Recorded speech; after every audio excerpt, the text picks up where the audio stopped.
वैशाली बैठी अजीत का इंतजार कर रही थी, लेकिन 5 मिनट की जगह आधा घंटा हो गया था, लेकिन अजीत वापस नहीं आया था। वैशाली भी अब उठ के सीधा प्रिंसिपल रूम में चली गई। वो तो वैसे भी जानती थी लड़का तैयार हो जाए, लेकिन इसके घर वाले कभी तैयार नहीं होंगे। कुछ ही देर में वैशाली प्रिंसिपल के सामने खड़ी थी और उनके कुछ बोलने का वेट कर रही थी कि प्रिंसिपल अपने कंप्यूटर में देखते हुए बोले, सॉरी वैशाली, कहीं कोई वैकेंसी खाली नहीं है, मैं तुम्हारा ट्रांसफर कहीं और नहीं कर सकता। वैशाली रिक्वेस्ट करते हुए बोली, सर प्लीज आप अगर मेरी पोस्ट घटा के भी मेरा ट्रांसफर करेंगे तो भी मुझे कोई दिक्कत नहीं होगी। प्रिंसिपल, वैशाली मुझे नहीं पता तुम ट्रांसफर क्यों चाहती हो, जबकि तुम्हारा घर यही है। बहुत से लोगों को अपने घर के पास ट्रांसफर लेने में सालों लग जाते हैं और तुम दूर जाना चाहती हो। वैशाली, सर मेरी पर्सनल प्रॉब्लम, प्लीज सर कहीं भी ट्रांसफर दे दो, किसी भी गांव या शहर, कहीं भी चलेगा। प्रिंसिपल, लेकिन वैकेंसी भी तो होनी चाहिए। वैशाली हताशा हो गई और फिर कुछ सोच के अपनी जिंदगी का पहली बार खुद फैसला लेते हुए बोली, सर फिर मैं ये जॉब छोड़ना पसंद करूंगी। प्रिंसिपल शॉक हो गए और बोले, तुम सरकारी नौकरी छोड़ोगी? तुम्हारी तबीयत तो ठीक है। वैशाली, सर मुझे पता है मैं क्या बोल रही हूँ, अगर आप मेरा ट्रांसफर नहीं कर सकते तो मैं रिजाइन दे देती हूँ। प्रिंसिपल, पर ये बहुत गलत डिसीजन ले रही हो तुम। 1 साल और वेट कर लो, कोई ना कोई वैकेंसी जरूर खाली होगी और जैसे ही कोई भी पोस्ट खाली होती है मैं तुम्हारा ट्रांसफर कर दूंगा। वैशाली ने पेन और पेपर लिया और रेजिग्नेशन लेटर लिखते हुए बोली, थैंक यू सर, पर मेरे पास 1 साल तक का टाइम नहीं है। प्रिंसिपल, जॉब छोड़ दोगी तो क्या करोगी? वैशाली, कहीं भी जाके प्राइवेट स्कूल में जॉब कर लूंगी सर। बोल के वैशाली ने अपना रेजिग्नेशन लेटर दिया और प्रिंसिपल रूम से बाहर आके स्कूल से बाहर जा रही थी कि सामने से अजीत भी आ रहा था। जैसे अजीत ने वैशाली को देखा अपना रास्ता बदलने लगा। वैशाली मुस्कुरा दी और अजीत को रोकते हुए बोली, अजीत 1 मिनट। अजीत रुक तो गया पर उसको बहुत अजीब लग रहा था। उसकी नजरें नीचे थी। वैशाली ने अजीत को देखते हुए कहा, तुमको गिल्टी फील करने की जरूरत नहीं है और तुमने बिल्कुल सही फैसला लिया। पेरेंट्स के अगेंस्ट जाके अभी कोई फैसला मत लेना।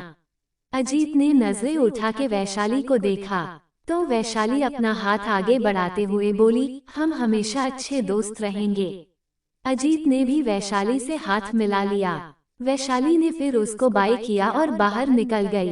अजीत उससे पूछना चाहता था वो कहाँ जा रही है, लेकिन उसकी हिम्मत नहीं हुई, इसलिए वो भी अपनी क्लास में चला गया। वैशाली घर आई तो उसकी एक बहन कॉलेज तो दूसरी अपनी प्राइवेट जॉब पर जा चुकी थी और उसका भाई भी अपनी जॉब पर और पापा अपनी शॉप पर थे। वैशाली इतनी जल्दी आ गई तो अदिति जी उसे थोड़ा सवालिया निगाहों से देखने लगी, लेकिन कुछ बोली नहीं। वैशाली अपने कमरे में आई और एक बैग में अपने थोड़े से कपड़े और कुछ बुक्स पैक की और बाहर अदिति जी के पास आके उनके पैर छूने लगी तो अदिति जी 2 कदम पीछे हो गई। वैशाली ने अदिति जी जिस जगह खड़ी थी उस जगह के पैर छू ले और खड़े होकर बोली, मम्मी मेरा ट्रांसफर हो गया है। बहुत दिन से प्रिंसिपल सर बोल रहे थे, लेकिन मैं ही जैसे तैसे टाल रही थी, लेकिन अब नहीं गई तो जॉब चली जाएगी, इसलिए जाना पड़ रहा है। ट्रांसफर उज्जैन में ही हुआ है तो त्योहार और छुट्टियों में आती रहूंगी। उद्धरण चिन्ह। आदिति जी मुंह टेढ़ा करके बोली, कोई जरूरत नहीं, अच्छा हुआ तुम्हारा ट्रांसफर हो गया। मैं भी सोच रही थी तुमको इस घर से दूर कहाँ भेजूं। तुम चली जाओगी तो कम से कम तुम्हारी बहनों की शादी झूठ बोल के तो करवा दूंगी कि 2 ही बेटियां थी मेरी। वैशाली का कलेजा फटने को आ गया, लेकिन उसने अपने आप को संभाल लिया और बोली, माँ ट्रेन का समय हो रहा है, मैं चलती हूँ। बोल के वैशाली बड़े कदमों से अपना बचपन, अपने माँ पापा का घर छोड़ के आगे बढ़ गई। और करती भी क्या, उसको यही रास्ता सही लगा। बाकी महाकाल जाने उन्होंने उसकी किस्मत में क्या लिखा है। वैशाली ने एक बार पलट के अपने घर को देखा तो अदिति जी ने पहले ही डोर बंद कर लिया था। वैशाली की आंखों से आंसू निकल गए और फिर वो भी भगवान का नाम लेकर अपने इष्ट देव की नगरी के लिए निकल गई। वैशाली महाकाल की भक्त थी, इसलिए उसने उनकी नगरी ही जाने का सोचा। जब किस्मत महाकाल ने लिखी तो आगे भी वही उसकी जिंदगी भी संभालेंगे। आखिर है तो हम सब उनकी संतान, कब तक अपने बच्चे को तकलीफ में देखेंगे।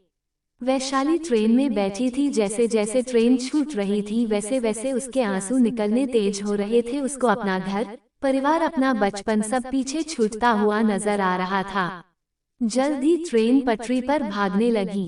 वैशाली ने अपने आप को संभाल लिया और अपनी बुक निकाल के पढ़ने लगी कि सेकंड स्टॉप पर उसके सामने वाली सीट पर एक लड़का कान में हेडफोन लगाए आया और अपना सामान ऊपर रखने लगा। तो गलती से वैशाली का पैर उसको लग गया। वैशाली ने तुरंत बुक से नजरें हटा के उस लड़के को देखा और माफी मांगते हुए बोली, सॉरी भैया। उस लड़के की आंखें बड़ी हो गई। वो जल्दी से वैशाली के सामने वाली सीट पर बैठ गया और बोला, भैया। कौन भैया? वैशाली नासमझी से उसे देखने लगी। वो लड़का इधर उधर देखते हुए बोला, कोई और भी है क्या यहाँ, जिसको तुम भैया बोल रही हो? वैशाली इस बार सपाट लहजे में बोली, नहीं, मैंने आपको बोला। वो लड़का अपना सिर गोल गोल घुमाने लगा और बोला, पाप, घोर पाप, ऐसे हर लड़के को भैया नहीं बोलते, बहुत गलत बात है। वैशाली ने अपनी आईब्रो जोड़ ली। वो लड़का फिर बोला, मेरा नाम शिव है और मुझे शिव नाम से ही बुलाना, और हाँ, आगे से किसी भी लड़के को कभी भैया मत बोलना। अब वैशाली ने भी कंफ्यूजन से पूछ लिया, क्यों? शिव बेचारगी से बोला, अरे यार, सबको भैया बना लोगी तो बॉयफ्रेंड किसको बनाओगी? भाई शब्द बस बोलने के लिए थोड़ी ना होता है। अब सोचो, तुम्हारा दिल मेरे पर आ गया और मेरा दिल तुम्हारे पर, लेकिन तुमने भैया बोल के रिश्ता ही कुछ और घुसा दिया। अब बताओ आगे क्या होगा? इसलिए नो भैया ओनली, अपने सगे ब्रदर को ही भैया बोलना। वैशाली उस लड़के को आंखें बड़ी करके देख रही थी कि शिव अपने बालों में हाथ फेरते हुए बोला, यार पता है हैंडसम हूँ, पर ऐसे मत देखो, मैं काला पड़ गया तो सोचो, तुमने इतनी प्रिटी गर्ल ने मुझे भाई बना लिया, काला पड़ गया तो दूसरी मिलना मुश्किल पड़ जाएगा। एक लड़की के अपने हाथों से जाने के बाद मैं और लड़कियां जाने का चांस नहीं ले सकता। वैशाली ने अपना सिर ना में हिला दिया और फिर बुक पढ़ने लगी। शिव फिर उसकी बुक में नॉक करते हुए बोला, तुम्हारा नाम क्या है? वैशाली चीड़ के बोली, तुमसे मतलब। शिव बच्चों सा बोला, यार प्लीज अब तो भाई बोल दिया, ये लड़कियों वाले नखरे मत करो, वैसे भी गर्लफ्रेंड बनोगी ऐसा नहीं पूछा, नाम पूछा है बस। वैशाली ने शिव को घूरते हुए कहा, तो क्यों पूछा है? मैंने पूछा था तुम्हारा नाम। शिव मुंह बना के बोला, यार तुम पक्का टीचर होगी तभी ऐसी बोर हो और बोर बातें कर रही हो, इतना लंबा सफर क्या गर्मी में उबल उबल के निकालेंगे? वैशाली ने आंखें छोटी कर ली और बोली, देखो मुझे डिस्टर्ब मत करो वरना टीटी से तुम्हारी शिकायत कर दूंगी। शिव, यार तुम सच में टीचर हो ना? वैशाली शिव को घूरने लगी। तो शिव बोला, बोलो ना यार, तुम सच में टीचर हो ना? इतना तो बोल ही सकती हूँ। उद्धरण चिन्ह। वैशाली चीड़ के बोली, हाँ हूँ, तुमको कोई दिक्कत? शिव हंस दिया और बोला, देखा मैं कितना अच्छा गैस करता हूँ, लेकिन बात यह है कि तुम टीचर हो लेकिन मैं तुम्हारा स्टूडेंट नहीं हूँ, सो मुझे टीटी की धमकी देने से कुछ नहीं होगा। उद्धरण चिन्ह। वैशाली की आंखें बड़ी हो गई और वो अपनी जगह पर खड़ी होकर टीटी को आवाज देने लगी।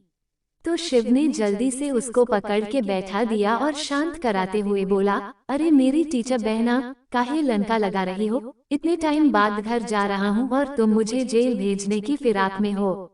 शिव की बात सुन के वैशाली थोड़ा नॉर्मल हुई और शिव का हाथ अपने हाथ से हटाया और बोली, लास्ट बार बोल रही हूँ, मुझे डिस्टर्ब मत करना।